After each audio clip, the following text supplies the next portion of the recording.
Assalamualaikum warahmatullahi wabarakatuh. Anak-anakku dimanapun kalian berada, kesuksesan tidak menemukan kalian. Kalian harus keluar dan meraihnya. Semua orang pasti ingin sukses. Namun kesuksesan tidak dapat diraih secara cuma-cuma. Perlu ada usaha untuk mendapatkannya. Maka dari itu, jangan hanya menunggu dan berharap kesuksesan mendatangi kalian. Lakukanlah sesuatu, berusaha dengan giat dan raih kesuksesan tersebut. So, welcome in my learning video, and this video will be discuss analisis transaksi. Pada video sebelumnya kita sudah mempelajari beberapa akun yang akan kita pergunakan pada materi analisis transaksi berikut ini. Kita akan menganalisis transaksi tersebut akan menambah atau mengurangi sebuah akun. Jadi kita langsung pada contoh transaksi sebagai berikut. Kita mulai dari yang pertama. Pada tanggal 1 April, Haji Ali membuka bengkel mobil dengan menyetorkan uang tunai ke kas perusahaan 15 juta. Karena kita menyetorkan uang ke kas perusahaan, maka kas perusahaan bertambah. Dan kalau ada pemilik yang menyetorkan uang atau aset lainnya, maka dapat kita artikan bahwa modalnya juga bertambah. Maka dapat kita simpulkan bahwa transaksi tersebut adalah kas bertambah 15 juta, modal Haji Ali bertambah 15 juta. Ingat ya, kalau ada transaksi yang berkaitan dengan modal harus mencantumkan nama yang menyetorkan.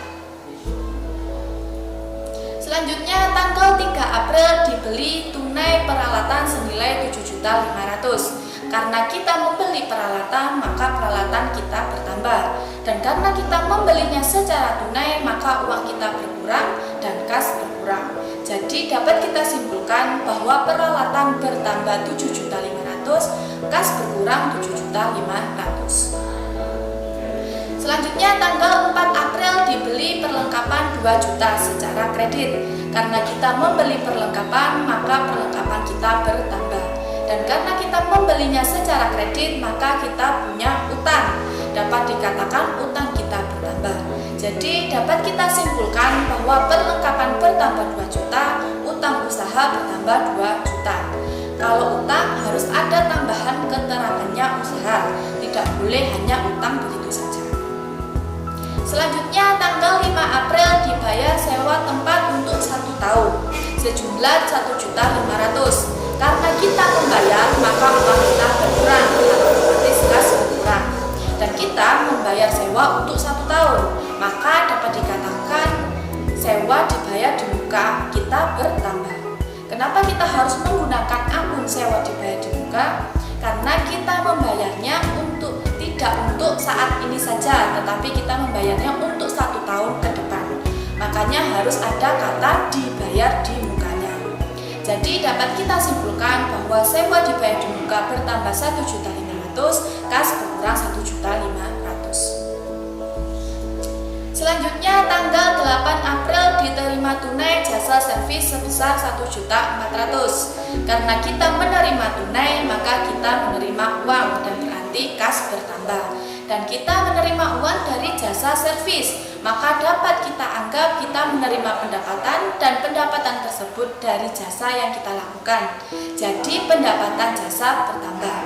Dan dapat kita simpulkan bahwa kas bertambah, pendapatan jasa bertambah sejumlah 1.400.000. Selanjutnya tanggal 10 April dibeli dari PT Astra peralatan 2.500.000. Sebesar 1.500.000 dibayar tunai dan sisanya kredit. Karena kita membeli peralatan, maka peralatan kita bertambah. Dan karena kita membelinya tunai dan kredit, maka sudah dipastikan kalau kas kita berkurang dan utang usaha kita bertambah. Jadi dapat kita simpulkan bahwa peralatan bertambah 2.500.000, kas berkurang 1.500.000, utang usaha bertambah 1 juta. Selanjutnya tanggal 12 April melakukan jasa servis sejumlah 3.750.000 dan pembayarannya akan diterima kemudian. Karena kita telah melakukan pekerjaan tetapi belum terima uangnya, maka dapat dikatakan bahwa kita mempunyai piutang usaha. Dan karena kita sudah melakukan pekerjaan, maka dapat dikatakan kita sudah menerima pendapatan jasa meskipun belum mendapatkan uangnya.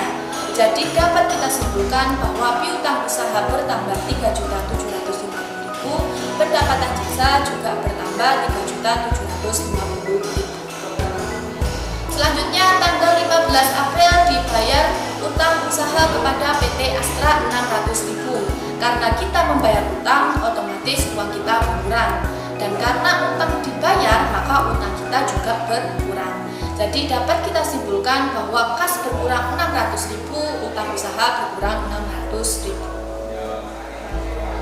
Selanjutnya tanggal 18 April, Haji Ali mengambil uang tunai sebesar 500.000 untuk keperluan pribadinya. Karena kita mengambil uang perusahaan, maka uang perusahaan berkurang dan kas berkurang. Dan karena kita mengambil untuk keperluan pribadi, maka kita masukkan ke dalam akun prive, yakni akun prive Haji Ali bertambah dan kasnya berkurang. Jadi dapat kita simpulkan kas berkurang 500.000, kemudian prive Haji Ali bertambah 500.000. Selanjutnya tanggal 20 April diterima pelunasan dari pelanggan kredit sebesar 2.250.000. Karena kita menerima, maka kita menerima uang dan kas otomatis bertambah. Karena kita menerima dari pelanggan kredit, maka piutang kita berkurang dan piutang usaha berkurang.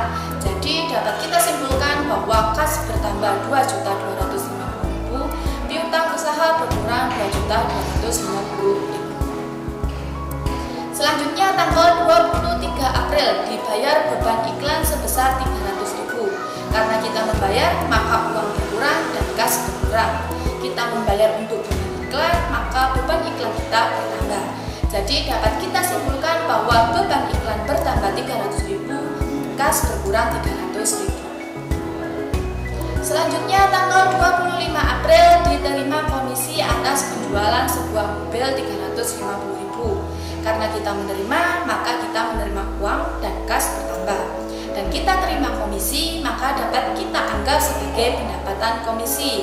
Dan pendapatan komisi kita bertambah. Jadi dapat kita simpulkan bahwa kas bertambah 350.000, pendapatan komisi bertambah 350.000.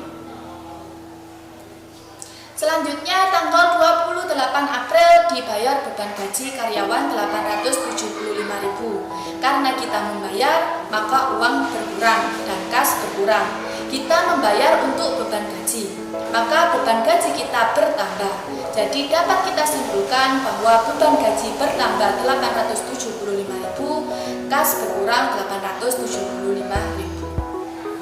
Selanjutnya, agar kalian lebih memahami, silakan kerjakan latihan soal yang terdapat pada website e-learning. Selamat mengerjakan dan selalu menjadi yang lebih baik.